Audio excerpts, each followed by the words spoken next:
Sud Radio, comment va la planète? Comment va la planète? Eh bien, elle vous incite à prendre le café ce matin. Il est 7h47 sur Sud Radio. Nous sommes dimanche matin. C'est l'heure d'en prendre un.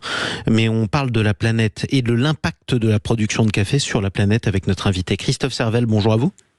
Bonjour. Bienvenue sur Sud Radio. Fondateur de Terre de Café, vice-président du collectif Café. Le café, c'est la matière agricole la plus échangée sur les marchés mondiaux? C'est ce qu'on dit. On le sait pas vraiment, mais c'est ce qu'on dit. Ouais. C'est incroyable. En tout cas, ça représente un énorme marché. Ouais. Ouais, un énorme marché et un énorme impact. Pourquoi? Parce que la production de café entraîne la déforestation, un usage de pesticides, une exploitation des ouvriers par moment, des déchets aussi, les capsules qu'on jette chez nous, en Europe en tout cas. Bref, il y a une empreinte carbone. Bon, c'est pas très encourageant tout ça, et malgré tout, vous venez nous parler du café. Vous avez réussi à rendre la production de café éthique et naturelle? Alors, tout seul, on n'a pas réussi, mais effectivement, il y a une filière qui s'est mise en place il y a maintenant une vingtaine d'années qu'on appelle le café de spécialité. On commence à entendre ça de plus en plus souvent, et c'est effectivement une filière qui est basée sur la qualité et non pas les volumes. Et quand on vend de la qualité, on vend plus cher, et ça permet en effet de durabiliser les fermes, c'est-à-dire d'avoir des politiques agricoles qui sont beaucoup plus durables.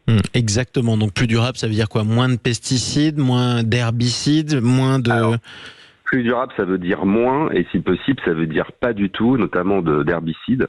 Aujourd'hui, on a des solutions pour exploiter des fermes avec de manière rentable, avec des biofertilisants, abandonner totalement les herbicides et surtout remettre en place la biodiversité qu'on a éliminée avec une agriculture intensive.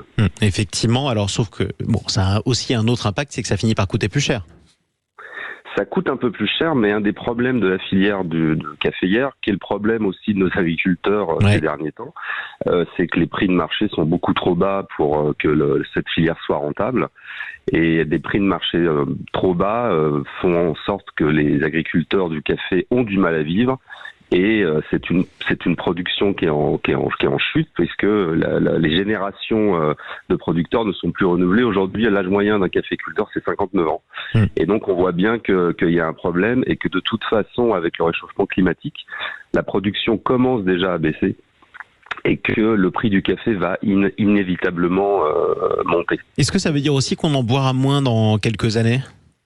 Je pense qu'on boit trop de café en réalité. Pourtant, je suis torréfacteur, donc je devrais pas dire ça. Mais je pense qu'on boit trop de café. Je connais aussi des bouchers qui nous disent mangez moins, mais mangez mieux. Donc ceci dit. C'est exactement ça. Et moi, j'ai envie de dire que les consommateurs ont aussi une responsabilité là-dedans qui est assez grande.